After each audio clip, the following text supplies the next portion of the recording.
जो प्रभु का वचन को सुनता है, प्रभु के शिक्षा पर चलता है और प्रभु के वचनों पर विश्वास रखता है, प्रभु का वचन उसको उसके हर प्रकार के दुख तकलीफ से बचाता है।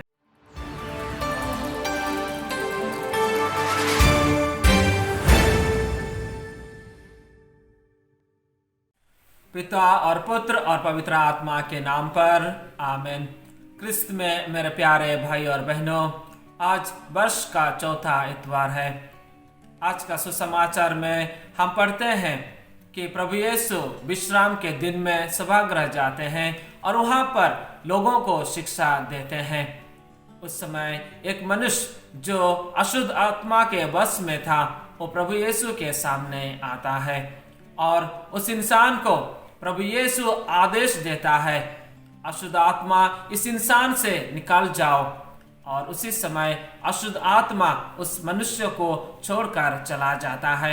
और ये सब को देखकर उस सभागृह में उपस्थित सब लोग अचंभे में पड़ जाते हैं और वो एक दूसरे से यह कहते हैं, ये किस प्रकार का शिक्षा है, ये अधिकार के साथ शिक्षा देता है। इसका वचन को सुनकर अबदूत भी चला जाता है, अबदूत भी इसके वचन को सुनकर उसको चलता है, मानता है। क्रिस्त में मेरे प्यारे भाई और बहनों, आज का संत मरकुस का सुसमाचार हम सबों को बताता है कि प्रभु का वचन में शक्ति है, प्रभु का वचन में आदेश है, और जो उस आदेश को सुनता है, जो उस शक्ति को मानता है, उसके जीवन में चमत्कार आते हैं। क्रिस्त में मेरे प्यारे भाई और बहनों, बाइबल का सबसे पहला किताब उत्पत्ति का ग्रंथ अध्याय 1 में हम सुनते हैं कि ईश्वर ने कहा प्रकाश हो जाओ, और ऐसा ही हो जाता है। वहां पर हम देखते हैं कि ईश्वर 6 दिन में इस पूरे संसार को बनाया, और वहां पर हम लोगों को बताया जाता कि ईश्वर के शब्द में इतना शक्ति था कि वो पूरा संसार को 6 दिन में बना देता है। क्रिस्त में मेरे प्यारे भाई और बहनों, प्रभु का वचन में शक्ति है।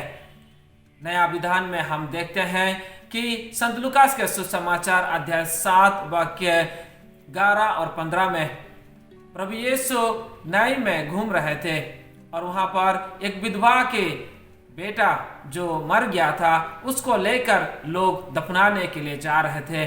और उस समय प्रभु यीशु उसको अधिकार के साथ, शक्ति के साथ कहते हैं, हे नवजुवक, उठकर खड़ा हो जाओ। और उसी समय उस मरा हुआ लड़का जीवित हो जाता है। हम सब लोग मार्था और मरियम के भाई लाजरस के बारे में जानते हैं, जो 3 दिन से मरने के बाद कब्र में दफनाया गया था, रखा गया था। और उस मरे हुए लाजरस को प्रभु यीशु कहते हैं, हे लाजरस, उठो, बाहर निकलो। और वो मरा हुआ लाजरस बाहर निकल कर आता है। क्रिस्त में मेरे प्यारे भाई और बहनों, प्रभु का वचन में इतना शक्ति है कि वह मरा हुआ इंसान को जीवित कर सकता है। प्रभु का वचन में यह भी शक्ति है जो सभी के पापों को क्षमा कर सकता है।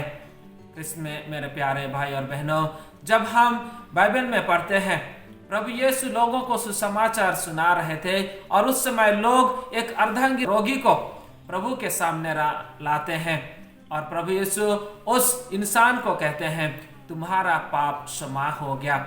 और बाइबल में बहुत सारा जगह पर हम देखते हैं कि प्रभु के वचनों में इतना शक्ति है कि वे लोगों के पापों से उनको मुक्ति दिला सकता है। क्रिस्त में मेरे प्यारे भाई और बहनों, न केवल प्रभु के शक्ति में मुक्ति दिलाने का है, क्षमा दिलाने का है, बल्कि प्रभु का शक्ति में, वचनों में इतना शक्ति है कि वे लोगों को चंगाई दे सकता है। बाइबल में हम देखते हैं संत मरकुस का सुसमाचार में, जहां पर बहुत सारे लोग बीमार हजार में आए हुए थे, या संत मत्ती का सुसमाचार में हम देखते हैं कि एक रोमन ऑफिसर का जो नौकर बीमार में था, और वो प्रभु यीशु के पास जाते हैं और कहते हैं कि मेरा नौकर बीमार में है। तब प्रभु यीशु उससे कहते हैं कि मैं तुम्हारे घर आकर तुम्हारे नौकर को चंगाई दूंगा। उस समय उस रोमन के ऑफिसर प्रभु यीशु से कहते हैं, आप मेरे घर आने की जरूरत नहीं है, सिर्फ आप बता दीजिए और मेरा जो नौकर है वो चंगाई हो जाएगा। और प्रभु यीशु ने कहा, जाओ, तुम्हारा नौकर ठीक हो जाएगा। प्रभु का वचन में इतना शक्ति था कि वह जो बीमार में था उसको चंगाई कर देता है। एक पिताजी जो अपने बेटे के लिए जो बीमार में था, मरने पर था, उसके लिए प्रभु यीशु के पास जाता है। मेरा बेटा मेरा घर में मरने पर है, आप उसे आकर हीलिंग दीजिए, चंगाई दीजिए। प्रभु यीशु ने उस पिता से कहा, जाओ, तुम्हारा बेटा ठीक हो जाएगा। उस पिताजी ने प्रभु के वचनों पर विश्वास किया, प्रभु के वचनों की शक्ति पर विश्वास किया। और वो पिताजी जब घर वापस जा रहा था, रास्ते में उसने अपने नौकर से मिला और वो नौकर उस पिताजी से बताता है कि आपका बेटा जीवित हो गया है, आपका बेटा ठीक हो गया है। तब वो पिताजी उस नौकर से पूछता है, ये सब कब हुआ? तब वो नौकर उसको बताता है कि उस दोपहर के टाइम में आपका बेटा ठीक हो गया। और पिताजी को उस समय का बात को याद आया जब प्रभु यीशु ने उस पिताजी से कहा, जाओ, तुम्हारा बेटा ठीक हो जाएगा। क्रिस्त में मेरे प्यारे भाई और बहनों, सचमुच प्रभु का वचन में शक्ति है और वही प्रभु का वचन का शक्ति जो बीमार में है, दुख तकलीफ में है, उनको चंगाई देता है, हीलिंग देता है। क्रिस्त में मेरे प्यारे भाई और बहनों, ना केवल हम सबों को दुख तकलीफ से, बीमार हजार से हीलिंग देने का शक्ति है, बल्कि हमारे जीवन में और दूसरा कुछ होता है, उसमें भी दुर्घटना से भी प्रभु का वचन हम लोगों को हीलिंग देता है, चंगाई देता है। संत मार्कुस के सुसमाचार अध्याय 4 वाक्य 39 में और आगे हम जब पढ़ते हैं, जब प्रभु यीशु अपने शिष्यों के साथ में नाव में जा रहे थे और प्रभु यीशु नाव पर सो रहे थे और अचानक से वहां पर बहुत ज्यादा आंधी तूफान आता है और शिष्य लोग एक दूसरे पर चिल्लाते रहते हैं और वे अपने विश्वास में कमजोर होकर डर जाते हैं।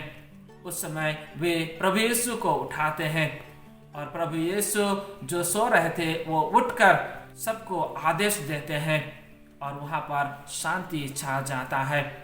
लहरों को आदेश देते हैं, वायु को आदेश देते हैं, आंधी तूफान को आदेश देते हैं और वे सब के सब प्रभु यीशु का वचन को सुनकर उसके अनुसार चलते हैं।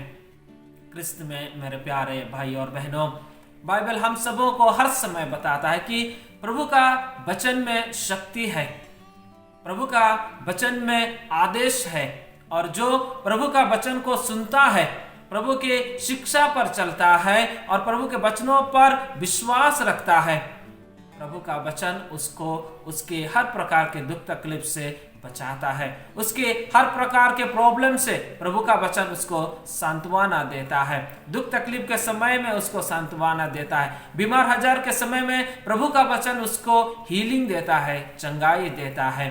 प्रभु का वचन ही हमारे किए हुए पापों से हम सबों को मुक्ति दिलाता है। हमारे दैनिक जीवन में जो कुछ भी होता है उन सबों से प्रभु का वचन हम सबों को बताता है और वही प्रभु का वचन, वही शक्ति हमारे बाइबल में है। हमें हर समय बाइबल पढ़ना चाहिए, प्रभु का वचन को पढ़ना चाहिए और उस वचनों पर मनन चिंतन करना चाहिए, उस वचनों के अनुसार अपना क्रिस्तीय जीवन जीना चाहिए।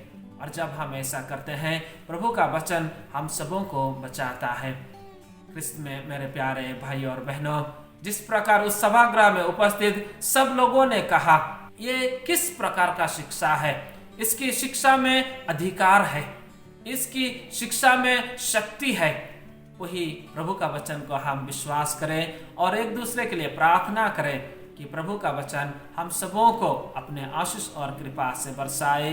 इसके लिए हम आज विशेषकर प्रार्थना करेंगे। पिता और पुत्र और पवित्र आत्मा के नाम पर, आमीन।